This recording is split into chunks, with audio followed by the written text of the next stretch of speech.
Republican President Edgar Lungu has called on the church to continue participating in Zambia's development agenda government has embarked on. And Private Sector Development Association, PSDA, has described the increase in inflation rate as an enemy of development. Welcome to the news. Republican President Edgar Lungu has called on the church to continue participating in Zambia's developmental agenda government has embarked on. President Lungu says the country's national development agenda can only be realized if the support of all stakeholders is there.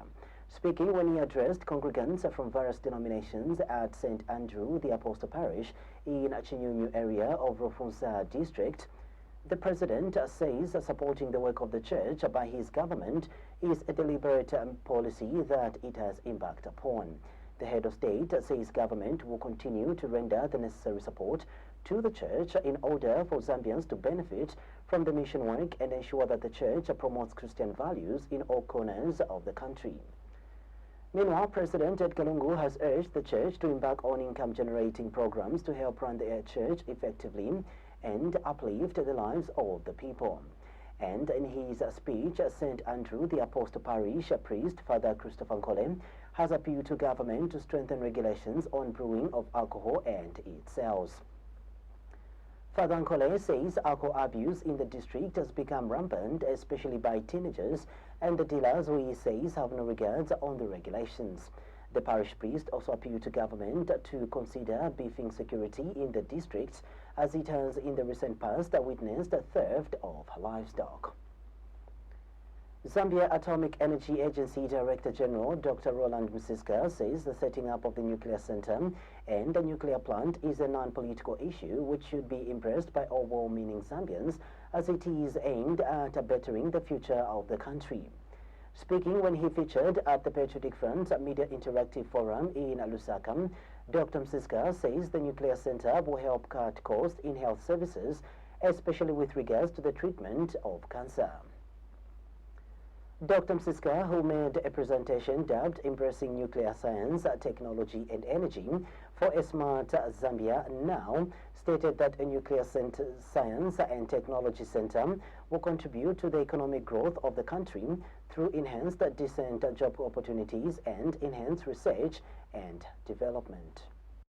So obviously, whichever way you look at it, whether you look at it from the current problems that we have, because the reason I'm emphasizing this, because you see that in order to come to a place where we build our first 2 units of nuclear power plants, we need about 10 years to prepare for that. But I know some people have told me, why can't you reduce it?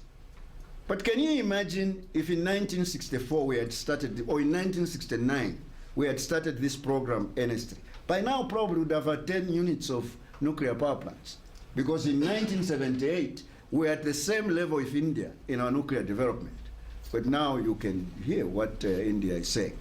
So this is a very important slide. The reason I'm hanging around here is to make sure that it is clear in your heads that this issue is not just an issue of 5 years. It's an issue that has long-term impacts. Let me tell you a few more stories about why this is important. When I was still Secretary to Cabinet, somebody came and he wanted to put up, from South Africa, a manganese factory in Mansa. But he needed about 50 megawatts. And as you know, Mansa total is about 12 to 15 megawatts. And if you notice, the whole of the northern region, where there is better water, there are minerals there, they are finding manganese, copper, everything is there. But what is the major constraint? The major constraint is energy. I'm sure you have been to Nakonde, where even the lights in your room will do like a candlelight. Very good for romantic activity, but I don't think it's good for manufacturing and industry. Now, I'm making sure that this point is understood so that you clarify to the Zambians that, look, this is not just about party politics. This is about the future of the country and where we are going. And Dr. Msiska has noted the need for a proper foundation to be built if the country is to have a nuclear power plant, adding that the decision to embrace nuclear energy will help the country in achieving the 7th National Development Plan, such as economic diversification and job creation, industry and economic growth, and enhancing human development. He states that his agency will ensure that the International Atomic Energy Agency regulations are followed and the required international treaties, conventions, and protocols that are ratified before the plant is set up. Private Sector Development Association PSDA chairperson Yusuf Dodia has described the increase in inflation rate as an enemy of development. The annual rate of inflation for the month of August has increased to 9.3% from 8.3% in July 2019.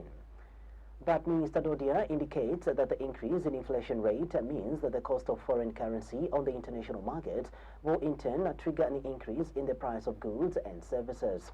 He has told QTV News that there is need for the country to continue to devise measures that will bring inflation rate to a single digit, preferably below 7%. So we must continue to fight to try and ensure that the inflation rate stays in single-digit figures and preferably below 7%, because that is where the world threshold is operating around 7%. For us to be remaining competitive as an economy with other economies when it comes to manufacturing, when it comes to local production, in countries where inflation is running at 4%, by default their economies are cheaper to produce in than a country like Zambia where it will be at 9%. And if that country happens to be a neighboring country like Tanzania, for example, it means goods made in Tanzania are likely to be cheaper than the ones made in Zambia, and hence our economy will start buying from Tanzania rather than buying domestically produced goods in Zambia. So Government has revealed that it is setting up an extra emergency response to the water challenge in low recharged areas like Zambezi Basin. Water Development, Sanitation and Environmental Protection Minister Dennis Wanshinga says this will entail possibilities of water transfer from highly recharged areas such as lakes Bangweulu and Mweru to low recharged areas like mid and southern areas hosting the Kafue and Zambezi waters, which are Zambia's nerve center for hydropower generation. Speaking on arrival in Greater Noida, India, where he is attending the 14th session of the Conference of Parties, COP, to the United Nations Convention to Combat Desertification, being held at the Indian Mart and Expo Center, Dr. Wanshinga says efforts will be made to dialogue with Congo DR for a possibility of linking a canoe to the rivers in Congo DR, which are very close. The minister says water is a serious issue that has catastrophic consequences on biodiversity, aquatic life, human and animal health, and national development in general. Dr. Wanshinga says conservation efforts on water and the environment will be stepped up, which might come for stiffer penalties on those deliberately settling in river sources. The minister says that this will also include modalities for enhancing sustainable land management in the country to ensure the health of the people as enshrined in the 7th National Development Plan. And Zambia's High Commissioner to India, Judith Kabijimpanga, has commended government over efforts to promote water conservation. She says that some countries in the world have no aquaculture in rivers, while water cannot be consumed or used for domestic purposes because as rivers are dead. This is contained in a statement released by First Secretary for Press and Tourism at the Zambian Mission in India, Bangwe Navili. I had a meeting with the Vice President and the Minister of Energy, trying to see how do we respond to the situation. So with this fair level approach, now we want even to intentionalize this issue because we want to now engage our colleagues in the Congo, DRC, to try to see if we can tap water from the Congo River and channel it into the Zambezi River. There is a 40-kilometer stretch which we are now going to explore to see how that can work. We are also now considering moving water from the Bangweulu all the way into the south. This is good steps you are taking, because a lot of other countries that are participating in this same conference now have problems. They no longer have fish. in their rivers. They can't collect water from the river and drink it straight. The Zambia Chamber of Commerce and Industry, ZACI, has called on the private sector to invest in alternative sources of energy in view of load shedding. ZACI President Chabuka Kawesha says inasmuch as the current load shedding situation is a source of great concern, the private sector should utilize the opportunity by investing in alternative sources of energy. Ms. Kawesha has noted that if the private sector invests in alternative sources of energy, they can in turn supply to the medium and small businesses that are being affected by the load shedding being experienced in the country. He has also reiterated the need for government to address the increased hours in load shedding, which he says have impacted negatively on both small and big businesses as well as citizens that seek services from the various businesses and industries. Mr. Kawesha has also called on government to quickly address concerns with regards to the energy policies in the country, such as the issues of tariffs. Our core is both from the private sector. It's like, let's take this as an opportunity to invest in energy projects. They can be off-grid, small projects, medium-sized projects. Those who are capable of undertaking large-scale projects in clean energy should take up that opportunity. From the government side, we would like to call upon government to quickly address concerns and reforms that are being called for with regards to the energy policy in Zambia, so that it's one that is progressive. If the issue is tariffs, let's address the tariffs so that everyone has a clear position on what the issue is, and we are not talking about something else when we need to be talking about tariffs. We have a policy that is progressive and can be improved upon, but we can emphasize if the issue is tariffs, let's talk the tariffs and what do we need to do about the tariffs. Government has been encouraged to respect human rights of all citizens for the sake of peace. Human rights lawyer Mona Mapani has observed that government has continued to block opposition political parties for no reasons. Mr. Mapani says what happened recently in Chongwe, where the police blocked UPND leader Hakainde Hichilema with other party members from checking on the water crisis, is unacceptable and should not be tolerated. He has told QTV News that government should allow the police to perform their duties professionally without interfering or intimidating them. Mr. Mapani has noted that interfering with the operation of the police is undemocratic and illegal, adding that it has weakened public institutions. And let's allow these law enforcing agents to sell or to perform in line with the demands of the Constitution, unlike what we have been seeing. Sending the police to stop other people from going ahead performing their duties is actually unacceptable. And this just shows how scared and weak the people in the executive are. And this shows how the people in the executive have failed to respect the rule of law and the human rights. Because a combination of the two are not only important or fundamental rights for the people of Zambia, but these are actual elements that drives to what we call good governance. And in an absence of this, there is nothing to talk about that is in line with democracy under the Patriotic Front government. Please, let's be productive.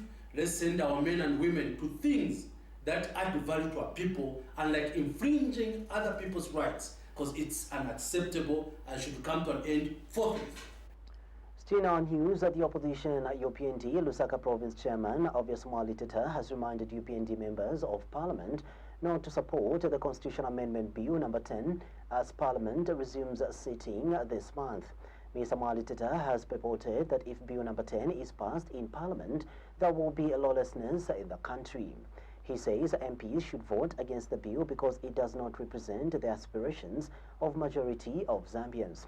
Mr. Malitita has also accused the PF government of wanting to pass into law a bill that does not contain the wishes of majority Zambians. And Zambians will die because of that Bill 10. There will be a lot of lawlessness in this country. Just now as I'm talking to you, you go to Cafe and find that cadres are crossing offsets for the council secretary in Kafue. They don't want him because maybe he has not given them plots, or maybe there's somewhere where they've differed. Because of lawlessness, this country now has become ungovernable. Please, PF, do the right thing. Stop forcing people to come to your secretariat. We know all those people coming to secretariat.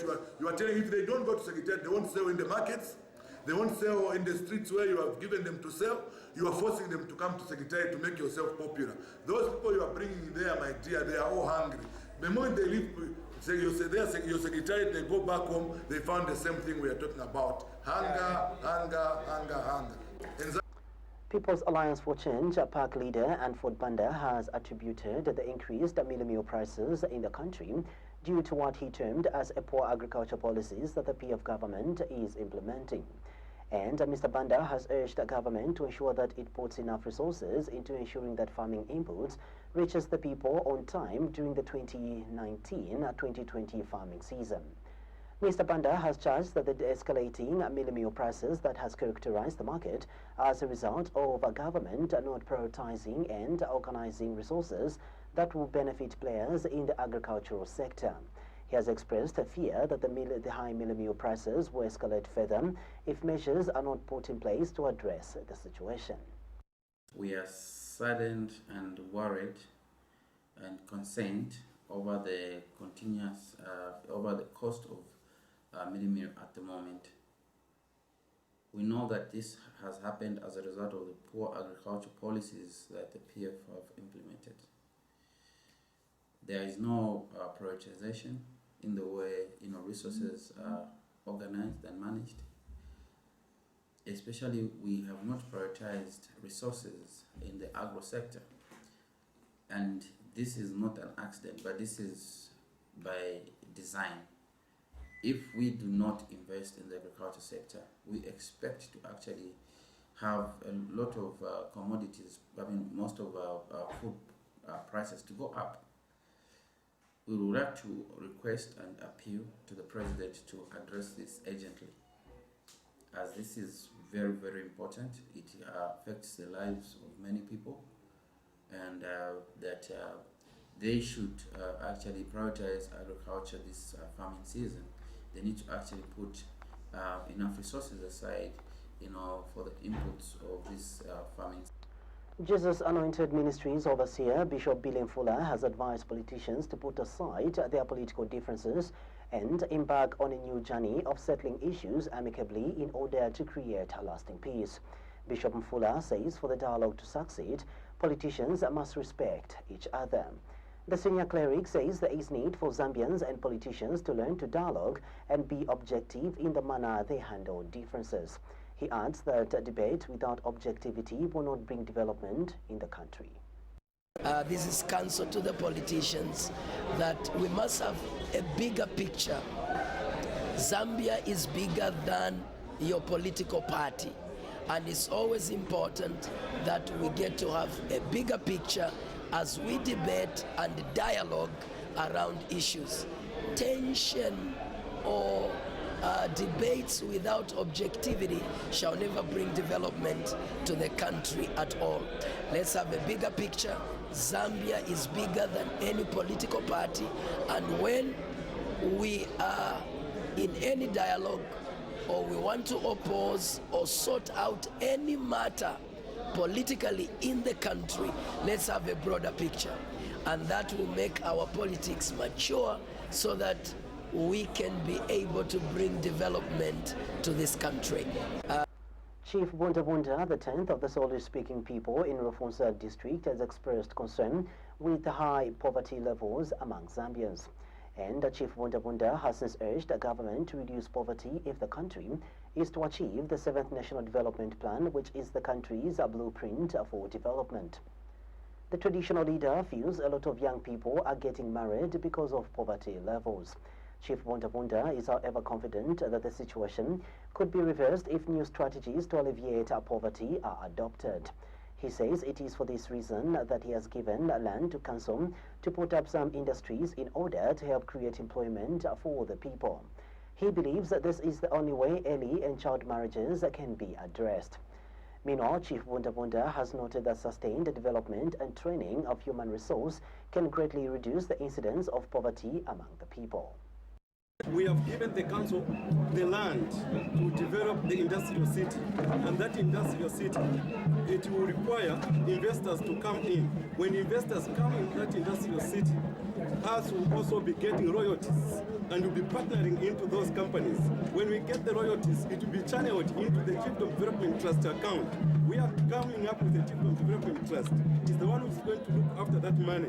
When we get that money, we are going again to invest into different ventures. We can also come up with the mine. We have the quarry mine here in our chiefdom. Then when we revamp that quarry mine, we need now to start supplying quarry to the same town. As we are supplying quarry to the same town, the chiefdom is making money. When the chiefdom is making money, it's being channeled into the Chiefdom Development Trust account. It's the same money now which we are going to educate the children. When you educate the children, even the early marriage now we are going to cap it. Like that we cannot cap the early marriage. We are going to cap it when we educate them. When you educate them, they will get married out of informed decision. And finally, in sports news, Chess Federation of Zambia, CFZ President Mukubulo Chilufya has called on government to consider rewarding players that bring glory to the country. Mr. Chilufya says it is important that players are appreciated and recognized so as to encourage them to perform better in future sporting activities. Mr. Chilufya's comment comes after female Zambian chess player Lorita Mwango won a silver medal at the just ended All Africa Games in Morocco. Mr. Chilufya is, however, impressed with the rate at which the players are playing the games. Another appeal also goes to the corporate world to ensure that they continue coming on board in supplementing government efforts to ensure that we promote the game, the perceived minor sports. After all, these same small sports are the ones that are bringing glory to the country. Look at the sporting activities that give us medals at the African Games. Chess brought a medal, athletics brought a medal, swimming brought a medal, badminton brought a medal, and boxing, of course, brought a medal. So it is important that even government puts all their energies and efforts in ensuring that they promote these sports that continue bringing glory to the country. They continue soaring the country's flag pretty high. So I'm also urging them actually to be rewarding players that bring glory to the country. It's important that players are appreciated and recognized, to encourage them to perform even twice as better in future activities. On that sporting item, we end the news. It's goodbye and God bless.